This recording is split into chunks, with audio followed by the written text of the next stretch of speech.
Assalamualaikum warahmatullahi wabarakatuh. Apa kabar kawan, teman, sahabat semuanya? Semoga dalam keadaan sehat, baik, maju, sukses, sehat selalu untuk semuanya. Amin. Welcome to my channel KAA Ilfam. Untuk konten kali ini saya akan kembali membahas seputar atau informasi tentang ikan sidat, teman-teman, kawan, sahabat semua. Semoga menambah wawasan, memberi inspirasi, dan tentunya bermanfaat. Baiklah teman-teman, kawan, sahabat semua, ikan sidat atau di Jepang akrab disebut unagi, salah satu jenis ikan air tawar yang masih satu keluarga dengan belut. Bahkan kemiripannya sangat kentara dari tekstur tubuh karena sama-sama bulat memanjang, teman-teman. Beragam nutrisi yang dikandung dalam ikan sidat membuat jenis ikan ini jadi salah satu ikan yang sangat atau paling banyak digemari, terutama bagi masyarakat Jepang. Jenis ikan ini salah satu komoditas yang menarik dan bernilai ekonomi tinggi. Bahkan di Jepang yang notabene salah satu negara dengan konsumsi ikan sidat yang tinggi, masih memerlukan impor ikan sidat dari negara lain, salah satunya dari Indonesia, teman-teman. Maka tidak heran juga apabila dewasa ini banyak yang penasaran bagaimana cara budidaya sidat, mengingat peluang pasar yang masih terbuka lebar.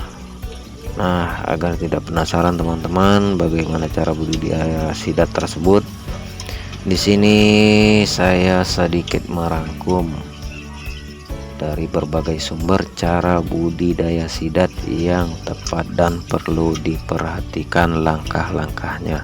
Yang pertama, pemilihan jenis kolam, teman-teman. Salah satu yang menarik dari cara budidaya sidat ini, lokasi, bentuk kolam yang digunakan. Bisa menggunakan kolam terpal, kolam beton, atau disesuaikan dengan sumber daya serta dana yang kita miliki, teman-teman. Tapi ada satu hal yang perlu diperhatikan, yaitu perihal sirkulasi air dan aerasi yang harus terus-menerus hidup 24 jam, teman-teman. Tapi umumnya budidaya sidat ini banyak dilakukan pada jenis kolam beton atau kolam terpal, dan ada juga kolam tanah. Lanjut, yang kedua, perhatikan suhu kolam, teman-teman.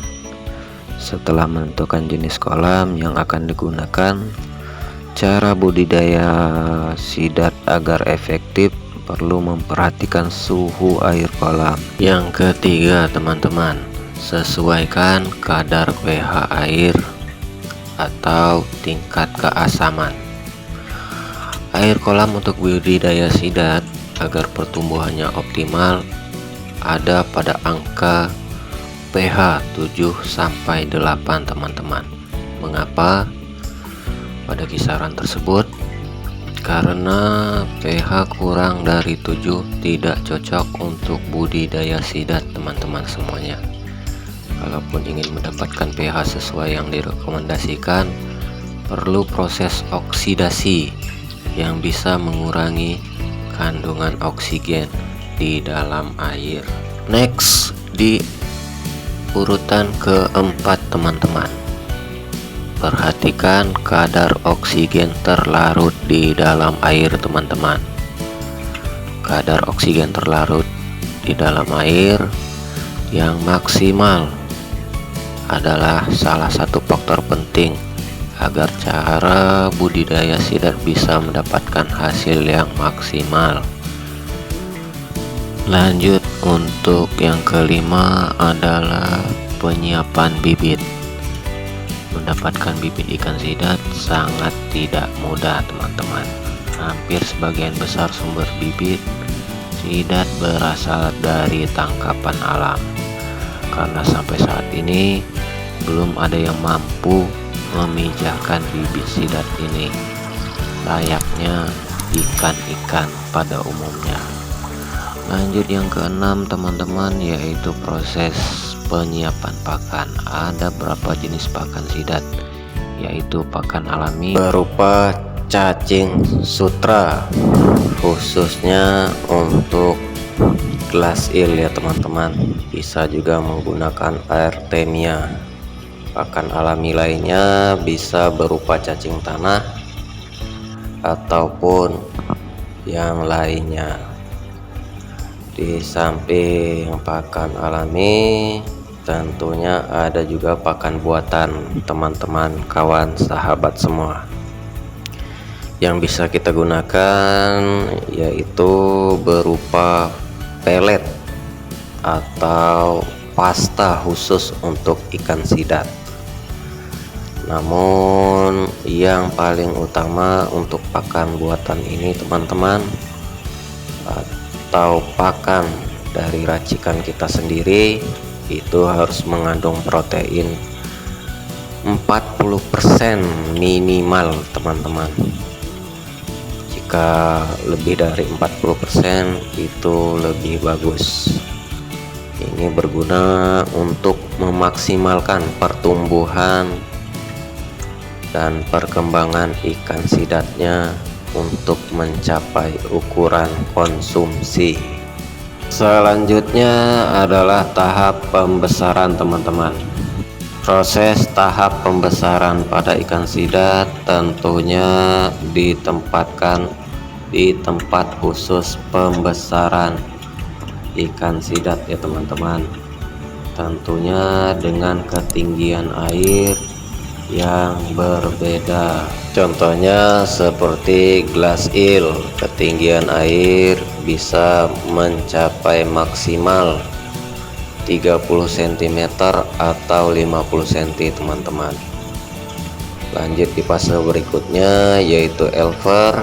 Kita bisa tambahkan air 20 cm berikutnya. Nah, setelah masa fingerling inilah, teman-teman, atau tahap pembesaran, ini tentunya harus memiliki ketinggian air yang lebih dari fase sebelumnya, teman-teman. Lakukan perawatan air,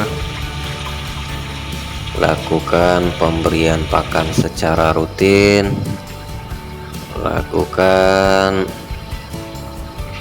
apa yang diinginkan ikan sidat ini hingga mencapai ukuran konsumsi 2 atau 3 ekor per kilogram, teman-teman, atau rata-rata di pasaran ikan sidat 250 gram per ekor atau 300 gram per ekor, tergantung permintaan pasarnya saja, teman-teman. Pada tahap ini, teman-teman, yaitu tahap pembesaran, kita bisa panen parsial, teman-teman, seperti yang saya sebutkan tadi, sesuai dengan permintaan pasar.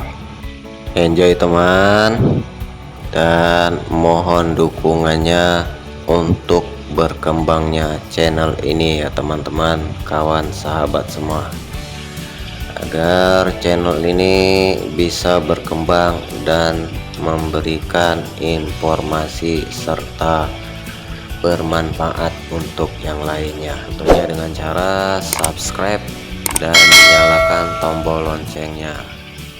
Semoga bermanfaat, semoga menambah wawasan untuk sahabat, kawan, teman-teman semua. Cukup sampai di sini. Sampai ketemu kembali di konten-konten saya selanjutnya. Jika ada salah-salah kata atau kata yang kurang berkenan, mohon dimaafkan. Jika ada pertanyaan, kritik dan saran, silahkan tuliskan kolom komentar. Wassalamualaikum. Thanks for watching.